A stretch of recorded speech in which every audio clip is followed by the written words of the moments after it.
성자의 귀한 몸 날 위하여 버리신 그 사랑 고마워라. 내 머리 숙여서 주님께 비는 말 나무어 주님께 하시리까. 지금도 날 위해 간구하신 이 어두운 믿음이 하옵나니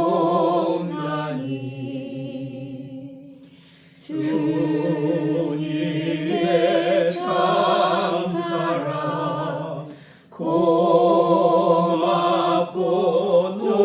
놀라워 찬송과 기도를 쉬지 않네.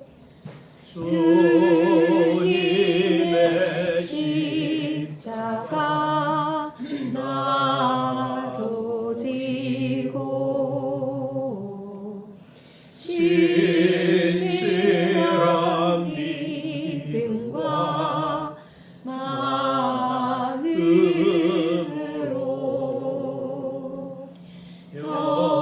형제의 사랑과 친절한 위로를 네게 나 베풀게 하옵소서. 만 가지 은혜를 받았으니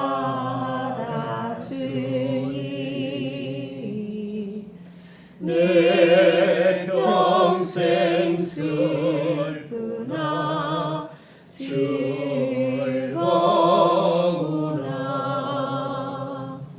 이 몸을 온전히 주님께 바쳐서 주님만 위하여 늘 살겠네.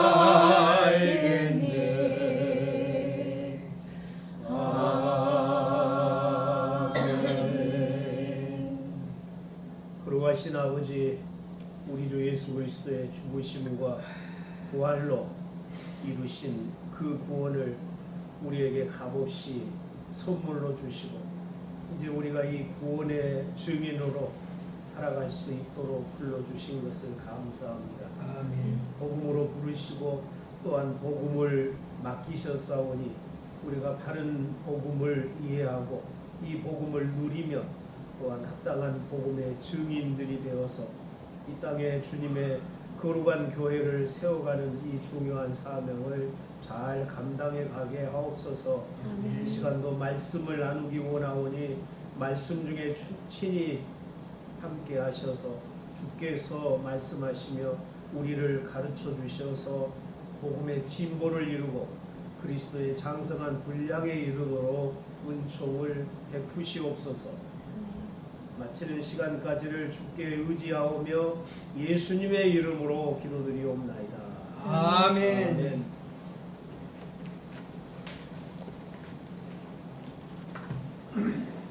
성경은 하나님의 구속의 역사라고 했어요. 역사는 항상 성취된 대로 해석한다. 오늘의 시점에서 과거를 해석한다.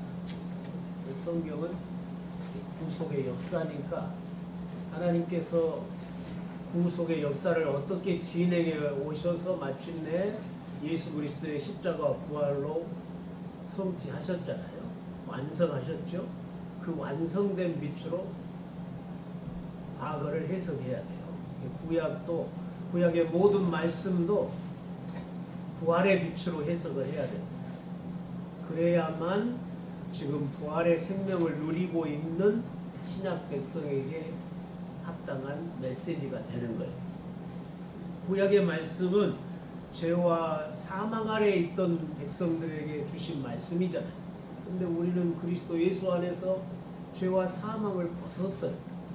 그리고 하늘과 땅의 모든 권세를 가지신 그리스도의 통치 아래 영생을 누리고 살고 있잖아요. 우리에게 맞는 메시지가 되려면 그 구약 본문에 나와 있는 하나님의 은혜의 일, 하나님이 행하신 은혜의 일들이 예수 그리스도의 죽으심과 부활로 어떻게 성취돼서 우리에게 주어졌는가로 해석하라고 그랬어요. 이게 아주 중요합니다. 성경을 해석하는 가장 중요한 열쇠. 그러면 성경 어디를 해석해서 복음을 전하든지 적용을 하든지 예수님의 십자가와 부활을 이야기 안 할 수가 없잖아요. 하나님이 역사 안에서 행하신 가장 큰 은혜의 일이 아들의 죽으심과 부활이라고. 그러니까 성경 본문에 어떤 하나님의 일하심, 어떤 하나님의 은혜가 나타나 있든지 그 은혜보다 훨씬 더 큰 은혜가 예수 그리스도의 십자가와 부활로 이루어진 은혜라고. 그 본문에 나와 있는 은혜가 예수 그리스도의 십자가와 부활로 완성되고 성취돼서 우리에게 더 큰 은혜로 왔어요. 그러니까 우리가 결론적으로 전해야 될 것은 그리스도가 이루신 구원, 그리스도가 이루신 은혜를 전한다. 그리고 특별히 항상 명심해야 될 것은 성경은 사람들의 이야기가 아니라 그랬어요. 하나님의 이야기예요. 역사를 경영해 오신 하나님의 일하심을 기록하고 있어요. 성경의 주인공은 하나님이에요. 근데 대부분 하나님은 없고 사람 이야기들만 많이 하잖아요.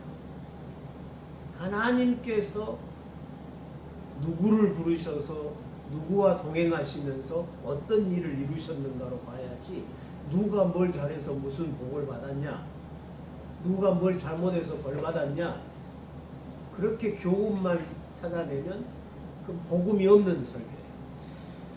하나님의 영광이 선포되질 않아요. 하나님은 자기가 행하신 일로 자기 영광을 드러낸다고 그랬으니까 하나님이 행하신 일을 중점적으로 성경을 해석하고 적용하고, 설교도 그렇게 해야 된다는 거. 이제 우리가 창세기가 이번 강의가 이번하고 다음 주밖에 없죠. 그래서 오늘은 22장을 좀 설명을 하고 싶어요. 많이 다루는 내용이잖아요. 부흥사들이 와서 부흥하면 단골 메뉴가 22장이잖아요. 아브라함은 100세에 낳은 아들도 하나님이 바치라고 하니까 바쳤다. 우리도 다 바치자. 이런 거잖아요. 그게 바른 설교가 아니라는 거죠. 우리 보고 다 바치라고 창세기 22장에 기록되고 있는 게 아니고, 하나님이 어떤 일을 행하심으로 가나안 땅에 하나님의 나라를 이루고 계시고, 그 관점에서 봐야 된다. 그러면 하나님께서 아브라함에게 독자 이삭을 번제로 드리게 하신 이유가 뭔가를 봐야 되겠죠. 단순히 오늘 본문에 보면 2일 후에 하나님이 아브라함을 시험하시려고 그랬잖아요. 시험하시려고 네 아들 네 독자를 내가 지시한 곳에 가서 번제로 드려라. 그 시험이란 말을 오해하면 안 돼요. 여기 시험이 테스트가 아니에요. 나중에 뒷부분에 보면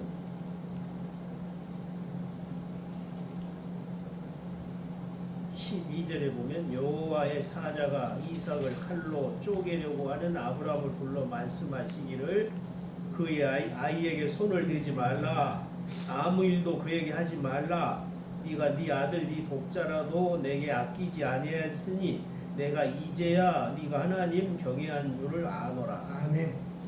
이 말씀을 읽어보면 아브라함이 독자 이삭을 번제로 드리기 전에는 아브라함이 하나님을 얼마나 사랑하는지 하나님이 모르셨다가 아브라함이 독자 이삭을 번제로 드리니까 이제야 내가 알았다. 그런 의미로 익히잖아요. 그럼 문제가 있어요. 하나님이 돼가지고 전능하시고 전지하신 하나님이 아브라함이 하나님을 얼마나 사랑한지를 모르고 테스트를 해보고서야 이제야 알았다 그러면 하나님이 문제가 있잖아요. 전지하신 게 아니잖아요. 그러니까 이런 것은 이제 인간적인 언어로 써 놓으신 거고, 이 시험이란 말을 잘 먼저 이해를 해야 돼요. 야고보서에 보면 하나님은 악에게 시험을 받지도 아니하시고 시험하지도 않으신다고 해요.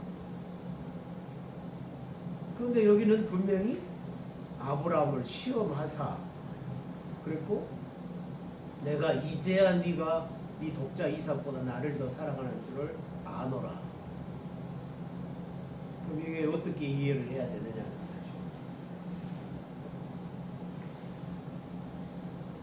여기 시험이 두 가지 의미가 있어요.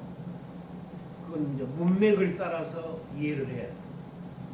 마귀가 우리를 시험할 때는 왜 시험하죠?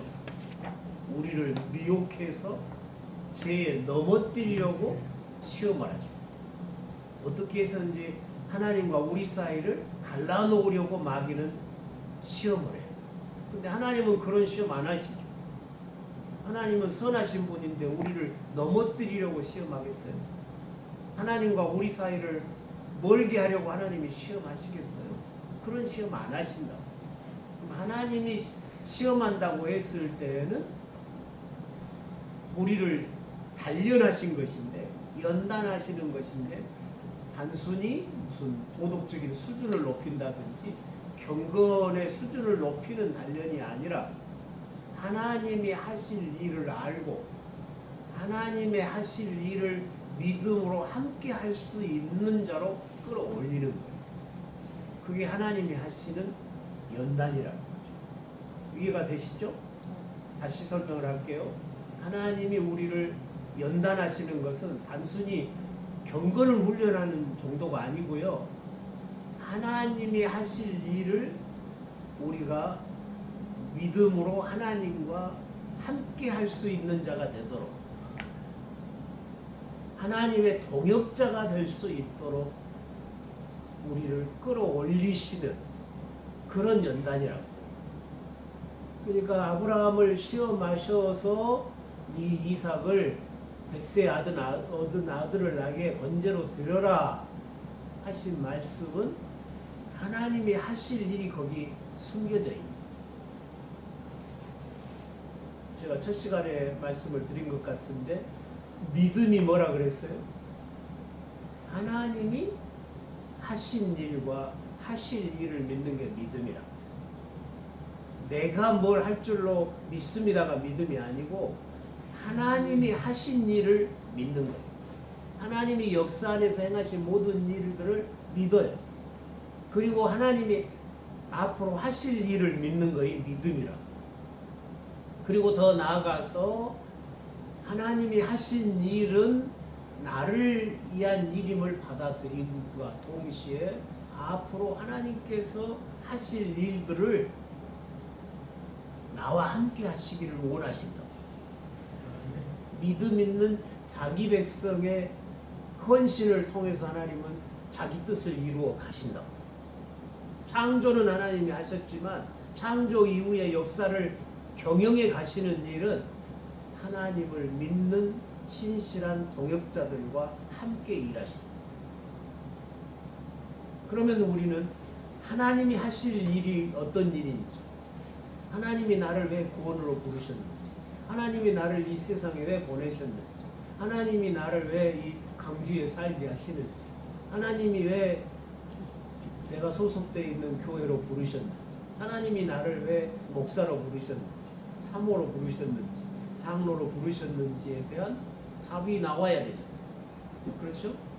그래서 그 답을 알고 믿음으로 하나님이 나에게 맡기신 그 사명, 하나님이 나를 통해서 이루고자 하시는 그 일들, 그것을 이루며 사는 게 삶이에요. 그게 신앙생활이에요. 하나님이 내게 바라시는 일이 있어요. 내 행위로 우리가 구원받지 않았죠? 은혜로 구원받았지만 구원받은 이후에는 반드시 모든 성도에게는 사명이 하나님의 영광을 위해서 하나님이 하시고자 하는 선한 일을 하나님과 함께 하면서 하나님과 함께 역사를 경영해 가는 사명으로 부름을 받았습니다. 그러니까 구원이라는 게요, 단순히 죄 용서받고 천당 가는 게 구원이 아니죠. 이 세상 가운데 살면서 주님의 동역자가 되어서 주님의 일을 함께 하며 이 역사를 주님과 함께 경영해 가는 것. 그게 우리의 사명이에요.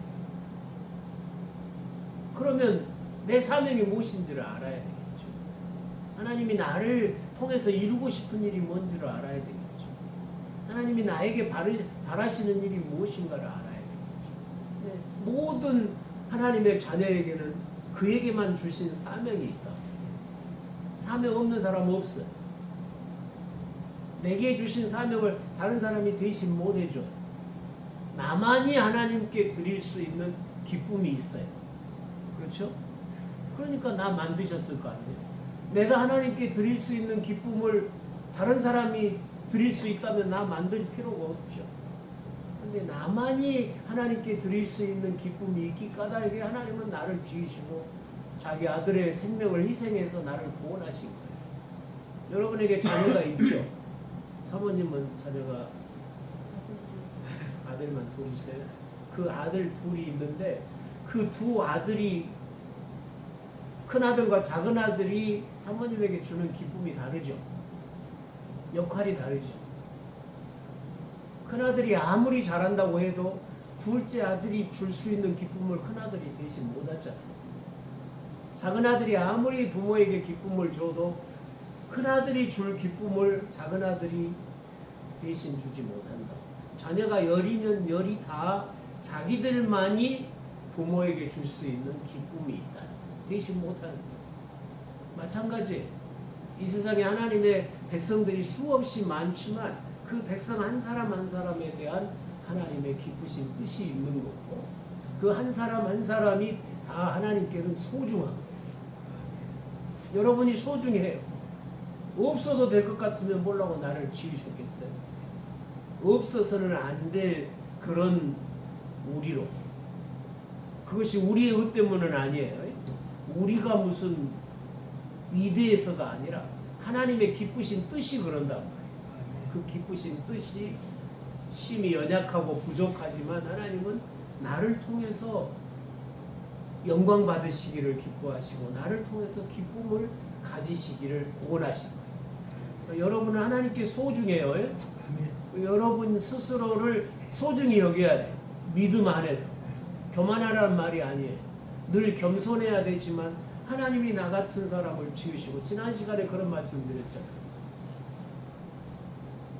우리가 우리 아들을 아들의 생명을 누구에게 줄 수 있냐고 못 줘요. 근데 하나님은 우리에게 자기 아들의 생명까지 내어 주셔서 우리를 양자로 삼으셨잖아요. 그 사랑이 얼마나 커요? 그럼 왜 이렇게 큰 사랑을 우리에게 베푸셨냐? 나를 통해서 받고 싶은 기쁨이 있다. 여러분 한 분 한 분을 통해서 주님은 분명히 기쁨을 이미 가지고 계신 거죠. 내가 너로 인하여 기뻐한다고 했죠. 너를 인하여 기쁨을 이기지 못한다고 했죠. 우리를 그렇게 기뻐하시기 때문에 자기 아들을 내어주신 거죠. 그래서 우리를 향한 하나님의 기쁘신 뜻이 있어요. 우리를 통해서 하나님이 받고 싶은 기쁨이 있다. 그걸 내가 알고 하나님을 순종하고 하나님을 의지하면서 아버지의 기쁘신 뜻이 내 삶을 통해서 이루어지도록 사는 게 신앙생활이라. 주기도문도 그러잖아요. 뜻이 하늘에서 이루어진 것처럼 땅에서도 이루어지도록 기도하라 그랬죠. 땅에서 이루어지게 기도하란 말은 단순히 이 세상에서 하나님의 뜻이 이루어지기를 기도하란 말만 그 정도만 아니라 내가 내 삶이 하나님의 뜻을 이루는 삶이 되도록 기도하라는 거죠. 그러면 하나님께서 여기 22장에서 이 아들 목자 이삭을 모리아산에 가서 번제로 드려라 하신 것은 하나님이 이 일로 이루실 일이 있는 거죠. 괜히 아브라함을 테스트하려고 우리 아들을 번제로 드리라 한 게 아니라, 번제라는 게 뭐예요? 재물을 쪼개서 그 내장 속에 있는 그 배설물만 다 긁어내고 전체를 다 불태워 드리는 게 번제. 그 100세에 낳은 아들을 쪼개가지고 불태워 드리라고 하면 그게 있을 수 없는 명령이죠. 뭔가 하나님의 뜻이 있는 거죠. 그러니까 아브라함은 이 명령을 받고 나서 지체하지 않아요. 전혀 지체하지도 않고 하나님께 따지지도 않고. 우리 같으면 따질 수 있잖아요. 내가 언제 아들 달라고 그랬냐. 수넴 여인이 그러잖아요. 수넴 여인이 엘리사 선지자를 자기 집에 쉬어가게 하고 방도 만들어주고 침대도 놔드리고 책상도 놔드리고 오고 갈 때마다 자기 집에 와서 먹고 쉬고 가게 배려를 해줬어요. 그러니까 선지자가 고마워서 뭐 소원이 뭐냐고 물어보잖아요. 필요한 것이 뭐냐고. 그러니까 나 필요한 것 없다고. 나는 이 백성 중에 거하는 것으로 만족한다고. 내가 하나님의 택한 백성으로 사는 것으로 만족하지 다른 거 바랄 거 없다고. 그러니까 게하시에게 이 집에 뭐가 필요한가 물어봐라 그러니까, 살펴봐라 그러니까 아들이 없습니다. 아들이, 그래서 하나님께 기도해서 아들이 생겼잖아요. 아들을 낳았어. 이 아들이 자라다가 하루는 자기 아버지 그 타작 마당에 가가지고 있다가 내 머리야 하고 머리를 감싸더니 아프다. 그러니까 아버지가 엄마한테 보내라 하고 보냈어요. 엄마 품에서 죽어버렸어. 그러니까 이 수넴 여인이 엘리사를 찾아가잖아요. 찾아가서 내가 언제 아들 달라고 그랬냐. 내가 언제 아들 달라고 했는데 아들 주더니 이렇게 죽게 하냐고. 나 속이지 말라고 하지 않았냐고. 근데 왜 이렇게 나에게 고통을 주냐 그 말이죠. 아브라함도 그럴 수 있잖아요. 내가 언제 아들 달라고 했습니까?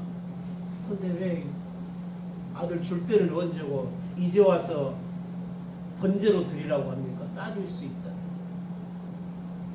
아브라함은 따지질 않죠. 왜 안 따지겠어요? 단순히 순종을 잘하는 사람이 이어서가 아니라 하나님이 하실 일이 무엇인가를 분명히 믿고 있다. 믿음 없으면 순종이 안 되는 거예요. 그 아들을 어떻게 낳았어요? 내년 이맘때에 내가 너희에게 돌아오리니 너에게 아들이 있으리라. 하나님이 그 가정에 오심이 아들로, 죽은 자와 방불한 그 사망의 권세를 이기고 생명의 능력으로 출생한 게 이삭이죠. 그럼 그 이삭을 왜 주셨어요? 단순히 너 내 말 순종 잘하고 말 잘 들으니까 내가 상으로 네 노년에 애롭지 않게 하기 위해서 아들 줄게, 그게 아니잖아. 아브라함에게 약속하신 대로 가나안 땅에 세워진 하나님의 나라가 영원하려면 상속자가 있어야 되죠.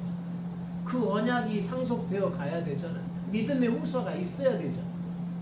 근데 그게 사람의 힘으로 되는 게 아니고 하나님의 은혜로 되는 것임을 보여주시기 위해서 아브라함이 다 늙어서 자기 힘으로 낳을 수 없는 상태에서 그 아이가 출생케 한 거잖아요. 그러니까 이삭의 출생에는 하나님의 구원의 계획이 있잖아요. 하나님의 구원 섭리예요. 단순히 아들 준 게 아니라 가나안 땅에 의의 나라, 평강의 나라, 제사장의 나라, 영원한 나라를 세우시려는 하나님의 뜻이 이삭을 출생케 했다. 그러니까 아브라함은 단순히 아들 낳았다고 좋아한 게 아니라 하나님의 그 약속이 가나안 땅을 하나님의 나라로 성소로 세워가시려고 하는 하나님의 약속이 그 이삭의 출생을 통해서 이루어져 가는 것을 보고 기뻐하는 거예요. 그런데 그 아들을 그렇게 죽은 자와 방불한 그 아브라함과 사라의 그 몸 상태를 생명의 능력으로 전능하신 하나님의 능력으로 이기고 이삭이 출생케 하셨잖아요. 그렇게 출생한 아들을 번제로 드리는 그때 아브라함은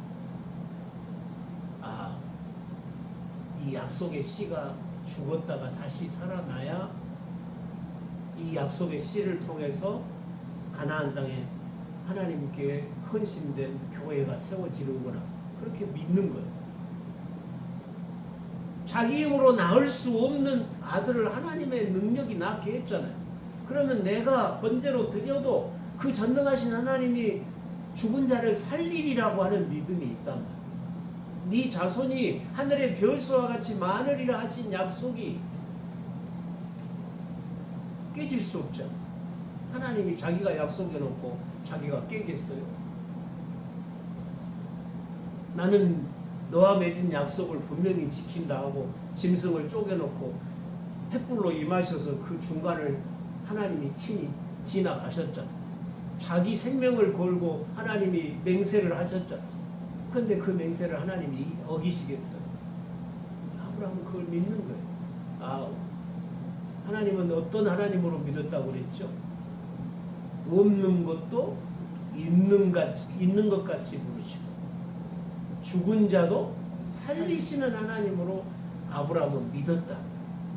내가 이 독자 이삭을 번제로 드리면 하나님이 이 아들을 다시 죽음에서 일으켜서 마침내 가나안 땅에 하나님께 헌신된 교회를 하나님의 나라를 세우시겠구나. 그걸 믿는 거예요.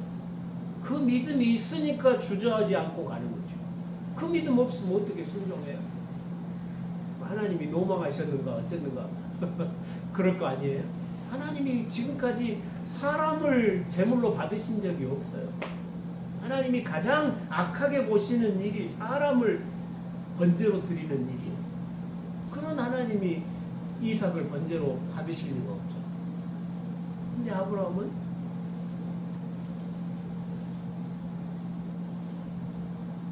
자기 아들을 죽음에서 일으켜서 하나님께 헌신된 교회를 지으시리라고 믿은 거예요. 구원이라고 하는 것은 내가 하나님의 소유가 되는 거라고 했죠. 소유가 된다는 말은 내가 회복된다는 말이에요. 내가 철저하게 하나님의 소유가 될 때 내가 회복된 거죠. 내가 내 것으로 남아있는 거는 회복이 아니잖아요.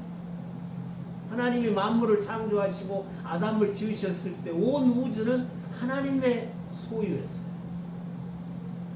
하나님의 은혜의 통치가 완전히 이루어졌다고. 모든 만물이 다 하나님께 헌신되어서 하나님의 영광을 봉사했다. 그런데 아담이 범죄한 이후로는 하나님을 영화롭게 하는 자리에서 떠나버리잖아요. 물론 떠났어도 만물이 다 하나님의 소유지만 하나님의 영광을 봉사하는 방식으로 만물이 서지 못했잖아요. 썩어짐의 종로로 됐잖아요. 죄와 사망이 온 세상을 지배하게 됐죠.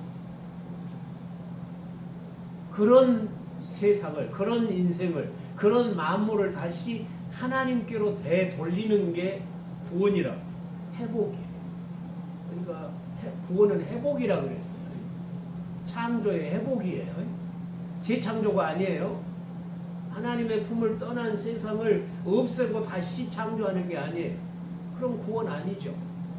내가 죄인이라고 나를 없애고 나하고 똑같은 사람 만들면 그거 구원 아니잖아요.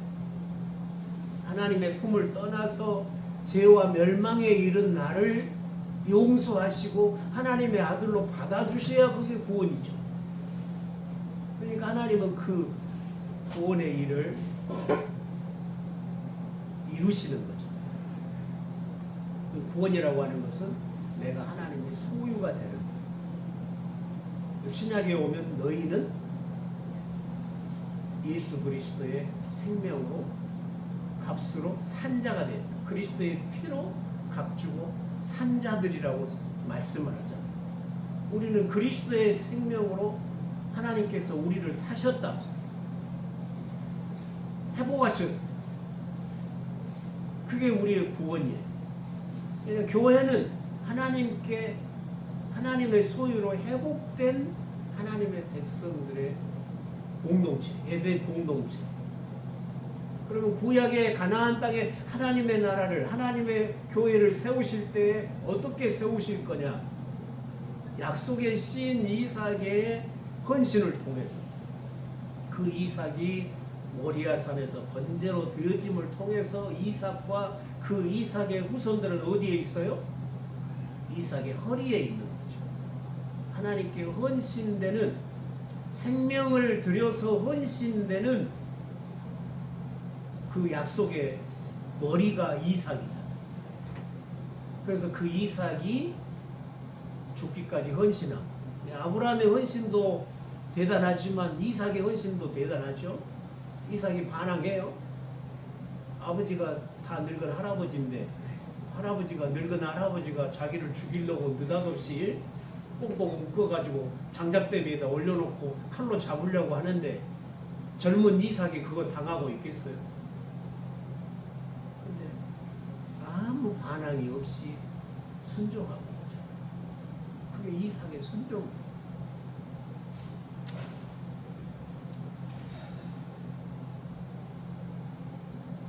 아브라함은 그런 믿음을 가지고 주저함이 없이 하나님의 말씀에 순종해서 번제로 드린 거죠. 실제로는 안 드렸죠. 하나님 말렸잖아. 그런데 의미상으로는 이미 드렸다. 이미 죽은 가운데서 도로 받았다. 그렇게 히브리서에서 설명을 하잖아요. 아브라함이 아침 일찍 일어나서 자기 아들 데리고 나귀에다가 장작더미 싣고 종들과 함께 하나님이 지시할 모리아산을 향해서 가잖아요. 무슨 소풍 간다고 아침 일찍 일어나서 갑니까? 아들 드리러 가잖아요. 그리고 산 밑에 이르러서는 종들에게 너희들은 여기서 기다려라. 우리가 하나님을 예배하고 돌아오겠다. 이전 개혁 성경에는 돌아오겠다만 돼 있어요. 근데 히브리어 원문에는 우리가 돌아오겠다고 돼 있어요. 이번 이 개혁 개정에는 그 우리란 말을 넣었어요. 번역을 더 잘한 거죠. 우리가 돌아오겠다. 지금 두 사람이 산에 올라가잖아요. 한 사람은 제사장이고 한 사람은 제물이잖아요. 그럼 이삭이 제물로 죽고 나면 제사장인 아브라함만 내려오게 되잖아요. 근데 아브라함은 분명히 뭐라고 말하냐면 우리가 돌아온다고 말하고 있어요. 그럼 종들을 왜 떼어놨겠어요? 종들 데리고 갔으면 어떻게 이삭을 번제로 드리겠어요? 막 우리 주인이 노망해버렸다고 종들이 뜯어 말릴 거 아니에요? 안 데리고 가. 그리고 산에 가서 이삭을 장작더미 싸놓고 묶어서 거기다 올려놓고 칼을 빼서 아들을 죽이려고 하는, 불태우는. 그때 하나님이 부르시잖아요. 아브라함은 그 이삭이 하나님 앞에 번제로 드려짐을 통해서 하나님이 약속하신 그 가나안 땅이 거룩한 성소가 되고 하나님이 그 땅에 자기 백성과 함께 하시면서 의의 나라, 평강의 나라, 제사장의 나라, 영원한 나라를 세우시는 일이 완성될 줄을 믿은 거예요. 그래서 주저함이 없이 순종했던 거예요. 그런 아브라함의 순종과 이삭의 순종을 통해서 구약의 교회가 온전히 출발하게 되는 거죠. 그러면 이 본문을 오늘 우리에게는 어떻게 적용하느냐가 중요하잖아요. 대부분의 설교자들은 뭘 말을 해요? 알아, 아브라함은 100세에 얻은 아들도 하나님이 드리라고 하니까 드렸다. 우리도 다 드리자. 그게 설교잖아요. 하나님의 일하심이 없잖아요.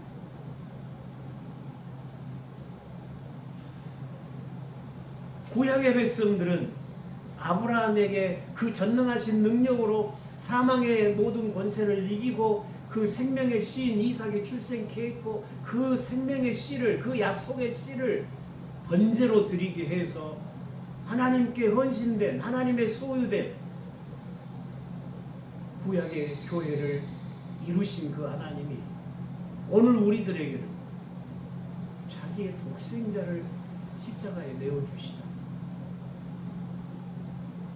하나님의 독생자가 세상 죄를 지고 하나님의 어린 양으로 십자가에서 그 저주받은 죽음을 죽게 하시다. 이삭이 그렇게 순종한 것처럼 우리 주님은 그 죽음의 길을 순종하고 가시잖아요. 겟세마네 동산에서 기도하실 때는 할만하시거든 이 잔을 내게서 지나가게 하옵소서 하고 기도하시면서 히브리서의 말씀을 보면 심한 통곡과 눈물로 기도하셨다. 아바 아버지여, 아바 아버지여 부르짖으시면서 할 수만 있으면 이 잔을 지나가게 하옵소서. 그런데 할 수 없다는 걸 아시죠? 다른 길이 없잖아요. 죄와 사망의 종노릇하고 있는 그런 자리에서 해방되는 길은 죽는 길밖에 없거든. 근데 죄인들이 죽으면 그건 구원이 아니잖아.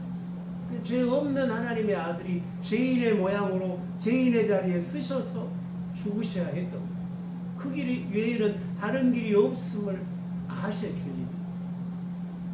그래서 결론은 뭐예요? 내 뜻대로 마옵시고 아버지 뜻대로 하시옵소서. 주님이 당하시는 그 고통의 최절정은 못 박힌 자국이 아파서가 아니라 채찍 맞아서 피투성이가 된 몸이 아파서가 아니라 아버지께 버림받는 거죠. 영원 전부터 아버지를 대면하여 사랑의 교통을 나누고 오셨던 그 아버지로부터 잠시지만 버림받는다고 하는 사실이 주님에게서는 최고의 고통인 거예요. 그래서 엘리 나마 사박단 나의 하나님 나의 하나님 어찌하여 나를 버리셨나이까 하고 부르짖으시다. 그건 누가 그런 주님의 고난을 이해하겠어요? 우리가 경험할 수 있어요? 그 누구도 그 고통을 경험할 수 없는 거예요. 육신의 고통이야 타락한 저 천주교에서 같은 데 보면 자기들도 십자가 져본다고 진짜 십자가에 못 박혀도 보고 고난 주간이 되면요 멕시코도 그렇게 타락해 있어요. 고난 주간이 되면 신자들이 울통을 벗고 줄줄이 서요. 줄줄이 서면 앞에 사람을 뒷사람이 채찍으로 쳐요. 예수님처럼 매맞아 본다고. 그리고 막 칼로 긁어요. 피투성이가 돼요. 근데 그게 주님의 고난에 동참하는 거예요. 고난에 동참할 수가 없어요. 주님만이 중보자이신 주님만이 가는 길이잖아. 베드로가 주님이 어디로 가시든지 내가 따르겠습니다. 그러니까 아니다. 너는 따라올 수 없다. 지금은 따라올 수 없다. 주님 그러시다. 그 중보자의 길을 누가 따라가겠어요? 죄 없으신 하나님의 아들만이 가시는 길이죠. 주님은 그렇게 아버지께 순종하심으로 하나님께 헌신된 신약의 교회가 세워지게 하시고 새로운 하나님의 나라가 그가 죽기까지 순종하시고 사망 권세를 이기고 부활하심으로 세우신 것이 신약의 교회잖아요. 그래서 이 신약의 교회는 음부의 권세가 이길 수 없는 그런 권세 있는 나라가 된 거죠. 오늘 우리가 예수 믿고 구원받은 것은 주님께 헌신된 자가 된 거예요. 여러분은 주의 것입니다. 그렇죠? 내 것으로 남아있으면 안 돼요. 내 생명도, 내 몸도, 내 가진 재능도, 내가 가진 재물도, 내 자녀도 모든 게 주의 것이죠. 주의 나라와 주의 영광을 위해서 사용되어야 될 주의 것이에요. 그러면 억울하게 생각한 사람이 있어. 그럼 내 것으로 보면 전부 다 주의 것이라고. 주님만을 위해서 살아야 된다고. 내 삶은 없냐? 안 그래요. 내가 나를 위해서 살면 내 인생 별 볼 일 없어요. 근데 내가 주를 위해서 살면 주님이 내 안에 사시는 거죠. 주의 능력이 내 삶을 붙들고 쓰시는 거죠. 그러니까 내가 상상도 못할 일들이 내 삶에서 벌어지는 거예요. 자기를 위해서 사는 사람 중에 자기를 뛰어넘는 사람 한 사람도 없어요. 세상에. 다 자기 안에 갇혀있고 자기 능력 안에 갇혀있어요. 그런데 주를 위해서 헌신하고 사는 사람은 그 사람이 연약해도, 그 사람이 지식이 짧아도, 그 사람이 가난해도, 그 사람이 장애자여도 놀라운 능력을 발휘해죠. 네, 주님이 그를 붙잡고 쓰시니까. 예수 믿고 주님께 헌신하는 게 손해보는 일 아니에요. 내 인생을 훨씬 더 가볍게 살아가는 길이에요.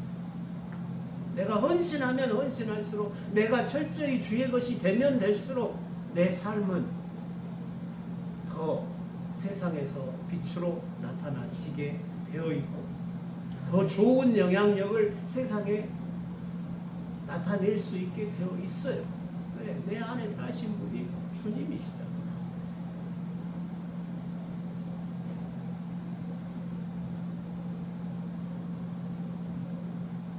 제가 피아노를 만지면 음악이 안 나와요. 좋은 음악이 안 나와요. 피아노를 배운 적이 없기 때문에 혼자 막 단음으로 찬송가를 치고 뭐 그 정도는 수준은 되는데 내가 피아노 만져봐야 시끄러운 소리밖에 안 나와. 피아니스트가 피아노를 만지면 아름다운 음악이 나오잖아. 내 인생을 내가 연주하면 별 볼 일 없어요. 맨날 잡음 소리밖에 안 나와요.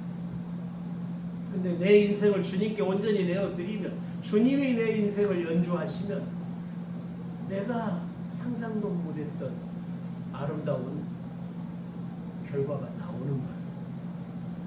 그러니까 주님이 뭐가 부족해서 나의 섬김을 요구하신다고 생각하지 마세요. 주님은 부족한 거 없어요. 말씀 한마디면 다 할 수 있잖아요. 근데 뭐가 부족한 자처럼 우리의 도움을 요구하시는 게 아니라 우리의 수고를 요구하시는 게 아니에요. 우리를 사랑하셔서 우리를 주의 동역자로 삼으시고 우리를 통해서 영광을 받으시고 그 주님이 누리시는 기쁨과 영광을 우리에게 주시려고 주의 일을 맡기시는 거지. 괜히 우리 편히 사는 거 꼴보기 싫어서 여러분 목사로 부르고 네? 사모님으로 부르고 그런 거 아니라고. 감사해요. 우리는 십자가에서 죽기까지 헌신하신 그리스도 예수 안에서 하나님의 소유가 됐어. 그러니까 주님과 예수 믿는다는 말은 주님과 연합하는 거잖아요. 그렇죠? 주님의 죽으심에 내가 동참했어요. 나를 위해 살던 내가 죽었어요. 주님의 부활과 연합했어요. 이제 나도 주님을 위해서 사는, 하나님을 위해서 사는 자로 새롭게 지어졌어요. 그러니 우리는 철저하게 내 모든 삶을 주를 위해서 사는 삶으로 먹든지 마시든지, 먹는 것도 주의 영광을 위해서 먹으라. 사람을 만나는 것도 주께 영광이 돼야 되는 거죠. 모든 것이 다 제사장의 삶이 돼야 된다.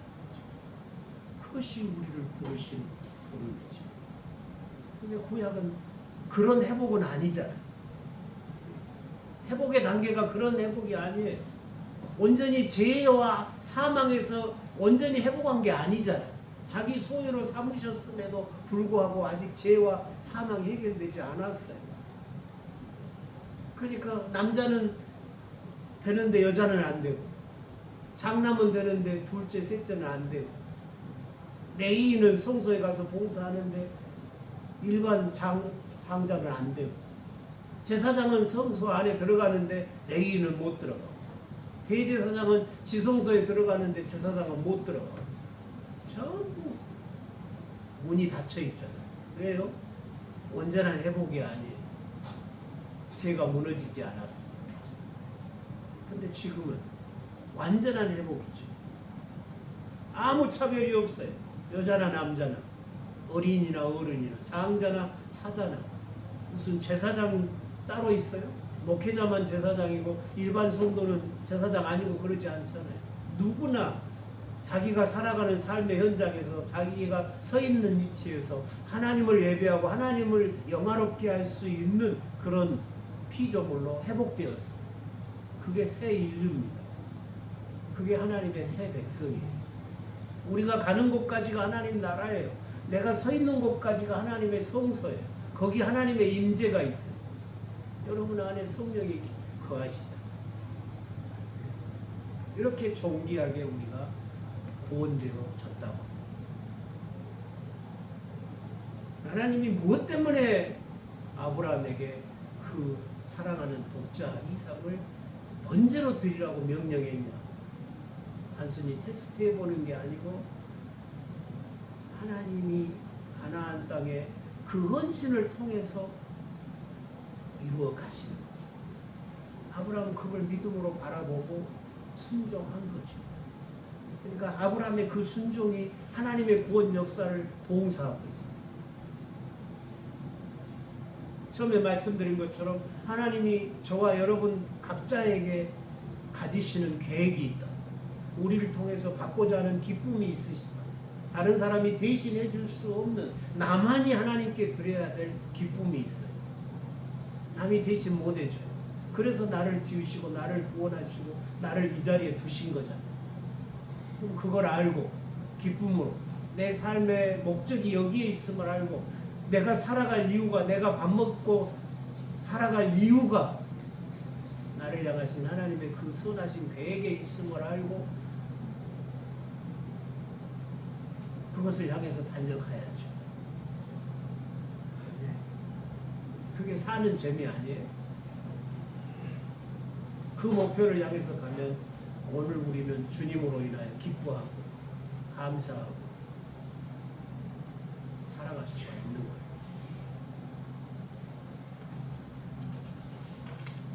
잠깐 쉬었다가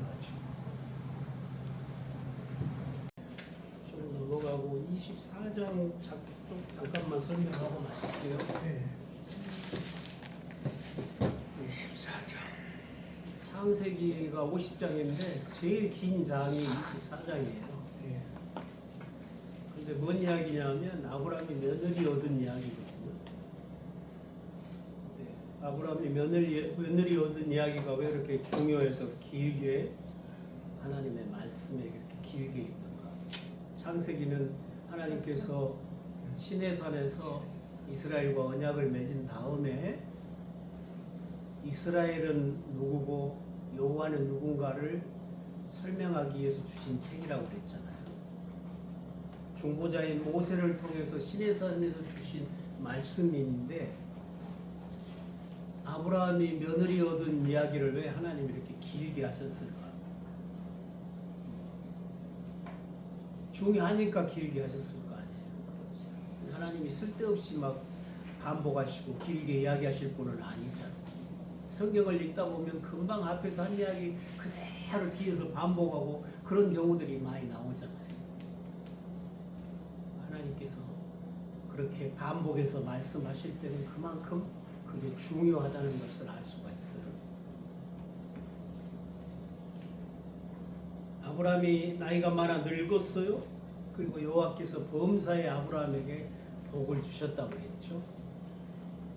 복을 주시는 가장 큰 목적은 아브라함의 삶을 바라보는 그 가나안 땅의 많은 사람들이 아브라함과 함께 하시는 하나님이 어떤 분인가를 알고 아브라함과 연합하고 아브라함이 하나님과 연합해서 아브라함의 복에 참여토록 하려 하심이죠. 처음부터 하나님의 계획은 아브라함 한 사람에게 있는 게 아니고 천하 만민에게 있잖아요. 너로 인하여 천하 만민이 복을 얻으리라. 그런 아브라함의 언약이 이루어져서 지금은 이방인에게까지 예수 그리스도의 복음이 전파되고 이방인들이 구원에 참여하고 있다고 바울이 로마서 9장에서 설명을 해요. 아브라함을 부르실 때부터 너로 인하여 천하 만민이 복을 얻으리라고 했는데 그 약속이 이제 성취되어서 아브라함의 자손으로 오신 그 예수 그리스도를 통해서 천하 만민이 그리스도가 이루신 구원에 참여하고 있잖아요. 그런데 지금은 유대인들이 아브라함의 그 혈통으로 태어난 유대인들이 예수 그리스도의 복음을 거절하고 있잖아요. 그런데 신실하신 하나님이 언젠가는 그 민족도 이스라엘 민족도 그리스도에게로 돌아오게 하셔서 유대인과 이방인이 다 함께 하나가 되어 하나님을 공경하는 시대가 올 거라는 것이죠. 바울은 그 사실을 믿기 때문에 이방인에게 복음 전하는 일과 유대인에게 복음 전하는 일을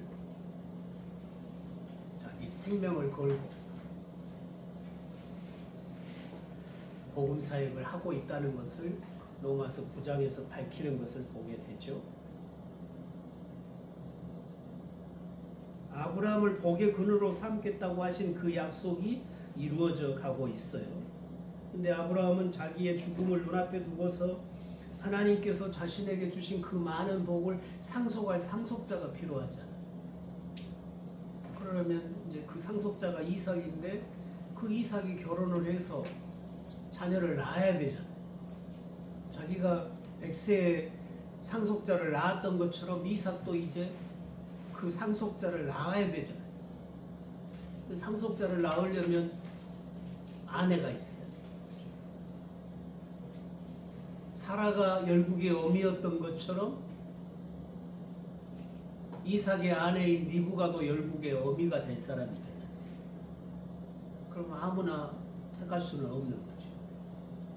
그래서 자기 마지막으로 인생의 마지막으로 아들을 결혼시키는 일을 하고 있는 것을 보게 됩니다. 아브라함에게 하신 그 약속이 이삭으로 그리고 이삭의 자녀인 그 후손으로 이어져 가야 되기 때문에 이 일을 하고 있어요. 그래서 엘리에셀 그 자기의 신실한 종을 부르죠. 불러서 자기 한도뼈 밑에 손을 넣고 맹세하게 하죠. 그 맹세의 내용은 여기 가나안 땅의 사람들에게서 내 며느리감을 구하지 말고 하란으로 가라. 하란으로 가서 데라의 후예 가운데서 며느리감을 구하라는 거예요. 그걸 맹세시킨 거예요. 데라의 후예가 우리가 12장에서 봤죠. 데라의 족보는 이러하니라. 데라의 톨도트는 이러하니라 그랬잖아요. 아브라함의 아버지가 데라인데 데라를 아브라함을 통해서 이루실 그 구원 역사를 함께 누릴 사람들이 데라의 후예임을 그렇게 밝히고 있는 거예요. 그래서 아브라함은 자기 며느리를 가나안 사람들이 아닌 가나안 사람들 중에 그동안에 아브라함과 연합하고 아브라함과 맹세하고 아브라함의 복에 참여하는 사람들이 있잖아요. 멜기세덱도 그렇고 아비멜렉도 그렇고 그러는데 그들을 다 마다하고 하란으로 보내고 있어요. 그걸 맹세시키고 있어요. 그럼 왜 또 하필 한도뼈 밑에다가 손을 넣으라고 하냐? 한도뼈 밑은 성기가 있는 곳이거든요. 지난번에 할례도 성기에다가 했잖아요. 거기 하나님의 언약이 있어.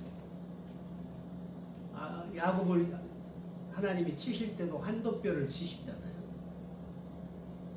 하나님의 언약이 구약 시대는 혈통을 따라서 이어져 가니까 하나님의 언약이 거기 있어요.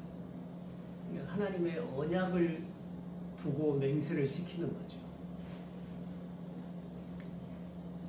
맹세의 대상은 하늘의 하나님, 땅의 하나님이시잖아요. 단순히 아들 장가 갈 때가 되어서 짝을 맺어주는 그런 것이 아니라 하늘의 하나님이고 땅의 하나님이신 그 천지를 주관하시는 하나님의 나라를 상속해 갈 그 상속자를 낳을 어미를 구하는 거잖아요.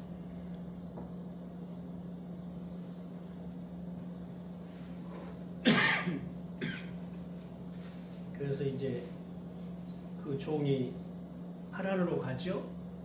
하란으로 가서 우물가에 이르러서 잠시 묵상하잖아요. 묵상을 해요.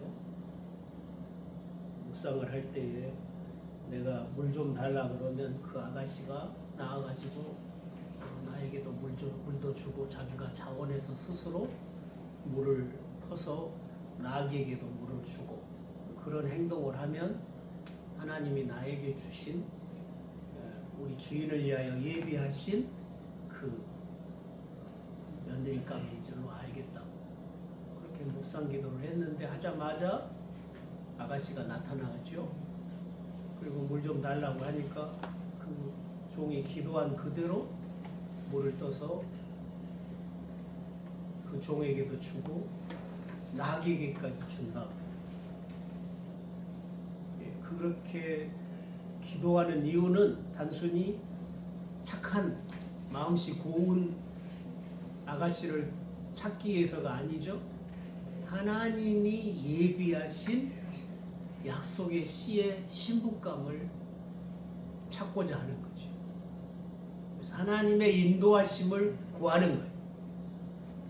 하나님이 예비하신 약속의 씨의 신부감을 하나님이 내게 인도해 주십시오. 그런 마음으로 기도했는데 그 기도가 끝나자마자 나엘이 나타난 거잖아요. 그래서 나엘을 보고 네가 누구 딸이냐 하니까 바로 아브라함의 집안인 거죠.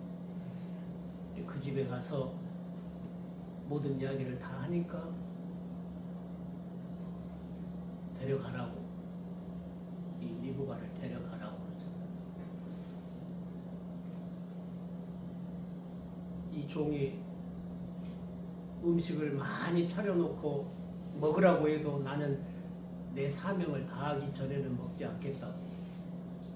그리고는 할 이야기 다 한 다음에 음식을 먹어요. 충성스러운 종이죠. 그리고 낙타 10대에다가 많은 예물을 싣고 갔잖아요. 싣고 가서 그 집에다가 전달하는 거예요. 그건 이제 선물 공세를 하려고 그런 게 아니죠. 하나님께서 지금까지 아브라함을 어떻게 복주셨는지, 하나님께서 아브라함을 통해서 어떻게 역사에 오셨는지를 다 말을 해요. 다 증거를 해요. 하나님이 어떤 복을 아브라함에게 주셨는지 그 증거물들이에요. 그렇게 아브라함을 통해서 역사하시는 하나님을 이 종이 엘리에셀이 증거할 때에 그 증거를 듣고 딸을 내주고 동생을 내주는 거예요. 그리고는 이 종은 그 다음날 이 리브가를 데리고 가려고 하잖아요. 그러니까 왜 벌써 데리고 가냐고 갑자기 이렇게 친정집에서 데리고 가면 그 얼마나 서운하겠어요. 한 열흘만 있다 가라고. 본인에게 물어보자고. 그러니까 본인이 당장 가겠다고 하죠. 리브가도 이제 신랑감 보고 싶어서 빨리 가려고 하는 게 아니죠. 하나님의 일하심에 순종하는 거죠. 어서 가서 그 약속의 어미, 만일에 어미가 되는 그 복된 자리에 믿음으로 응답하고 가려고 하는 거죠. 이런 내용들이 24장의 내용. 하나님이 예비해 놓으신 약속의 씨의 신부감. 그러면 이걸 이제 성취된 대로 해석을 한다면 오늘 우리들에게 있어서는 어떻게 성취됐어요? 하나님의 참 약속의 씨는 누구예요? 예수 그리스도. 그 예수 그리스도의 신부감으로 하나님이 예비해 두신 자들은 누구예요? 오늘 그리스도를 믿고 그리스도에 연합한 교회죠. 우리 모든 그리스도인이 그리스도의 신부잖아요. 창세전에 우리를 미리 정하시고 미리 아셨다고 바울도 증거하잖아요.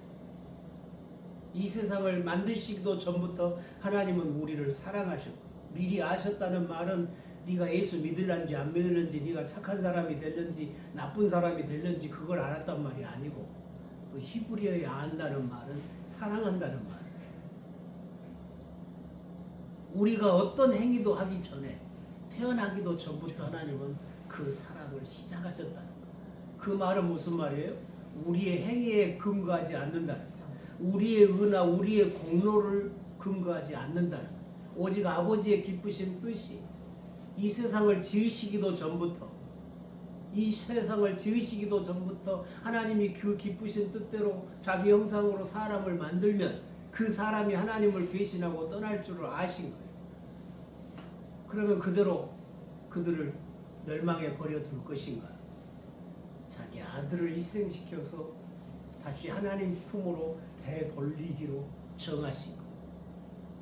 아들의 생명을 희생해서 다시금 인류를 회복하기로 정하신 거죠. 그게 구속의 계획이었던 거예요. 그러면 누구에게 내 아들의 생명을 줄 것이냐? 하나님이 정하셨어요. 어떤 사람들은 죄 가운데 버려두기로 하시고 어떤 사람들은 그 죄 가운데서 긍휼을 베푸셔서 구원하시기로 하셨어요. 그 대상에 우리가 있는 거죠. 여러분이 있는 것이죠. 얼마나 감사해요. 어떤 사람은 진노의 그릇으로 여기시고 그냥 죄 가운데 그 악한 대로 버려두세요. 바로 임금을 완악한 대로 버려두시면서 그 바로의 완악함을 배경으로 해서 자기 백성을 하나님이 얼마나 사랑하는지를 보여주는 기회를 10번이나 행하시잖아요. 그런 진노의 그릇이 있는가 하면 긍휼을 베풀어서 하나님의 긍휼이 얼마나 큰지 하나님의 사랑이 얼마나 위대한지를 세상에 보여주는 그런 도구로 쓰신다. 하나님이 저와 여러분을 구원하신 것은 은혜의 그릇으로 하나님의 영광을 봉사하는 은혜의 그릇으로 쓰시려고 구원해 주신 거죠. 그 사명을 우리가 바르게 감당하기 위해서 복음을 바로 이해해야 되고 이 바른 복음을 전해야 되지 않겠어요? 인간 행위를 강조해서 축복을 강조하는 그런 것이 아니라 하나님이 역사 안에서 행하신 은혜의 일들, 아브라함을 택하실 때부터 하나님의 주권적인 사랑이 택했잖아요. 아브라함이 갈대아 우르에 있을 때 다른 사람보다 더 나아서 택한 게 아니에요. 다 똑같아요. 그런데 하나님의 주권적인 사랑이 택해서 이스라엘 백성을 신실하게 지켜오셨어요.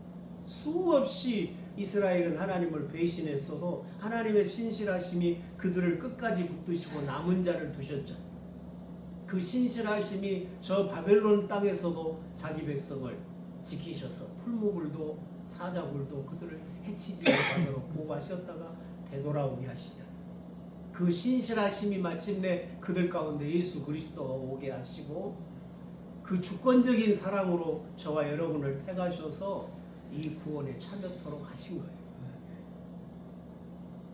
여러분이 예수 믿고 이 자리에 있는 게 우연이 아니라고요. 창세전부터 하나님이 계획하신 일이고 엄청난 일이에요. 기적 중에 기적이에요. 그걸 우리가 늘 생각하면 얼마나 감사합니까? 평생에 다 감사해도 다 못하죠. 범사에 감사할 수 있죠. 그러니 이제 우리가 할 수 있는 일은 내가 받은 은혜를, 내가 받은 이 큰 구원의 은혜를 다른 사람들에게 전하고 사는 은혜의 그릇이 돼야 된다. 그것이 우리를 부르신 목적이고 내가 살아갈 이유고 나를 통해서 하나님이 받고 싶으신 기쁨이고 영광인 것이죠. 그런 여러분의 삶이 되실 수 있기를 바랍니다. 다음 시간에 마지막으로요, 요셉 이야기하고 마칠게요. 창세기 50장을 7시간에 다 하라고 그러니 못하잖아요. 이거 읽어보셔야 돼요. 여러 번 읽으셔야 돼요. 광진대에서 어떤 학생은 강의하는데 이 책이 너덜너덜하게 읽었어요. 읽었는데 읽으면서 그렇게 울었다고 그러더라고요. 왜 울었냐 그러니까 첫 번째는 너무 복음이 좋아서 울었고, 두 번째는 억울하더래요. 신학교 졸업반이었거든요. 이제 7년째 신학교 다니는 졸업반인데 한 번도 이걸 못 들었다는 거예요. 7년 다니도록. 그리고는 기복적인 이야기만 들었는데 이제 마지막 학기에 제 시간에 돌아가지고 이걸 공부하면서 왜 진즉 이걸 접하지 못했냐, 억울해서 막 울었다는 거예요. 복음이라는 게 얼마나 우리에게 큰 기쁨과 자유를 주는 것이잖아요. 이 복음, 이 귀한 복음을 여러분도 힘있게 전하고 살아가는 은혜의 그릇들이 다 되시기를 바랍니다. 기도하시겠습니다. 하나님 아버지 감사합니다. 오늘 이 시간에도 그리스도의 그 크신 사랑을 함께 나눌 수 있게 하신 것을 감사합니다. 아브라함이 받았던 그 어떤 복보다 우리가 훨씬 더 크고 위대한 영원한 복을 받았음을 깨닫습니다. 이 크신 은혜 때문에 평생에 기뻐하고 감사하면서 이 복음을 담대하게 증거하는 우리의 삶이 되게 하여 주시고, 이 땅에서 어떤 시험과 환난과 고난이 있을지라도 저 하늘의 영광 때문에 우리가 기뻐하고 감사하면서 마지막 우리의 생명이 끝나는 날까지 이 복음의 증인으로 살아갈 수 있도록 큰 믿음을 주시옵소서. 남은 시간도 주께 의지하오며 예수님의 이름으로 기도드리옵나이다. 아멘. 수고하셨습니다. 수고하셨습니다.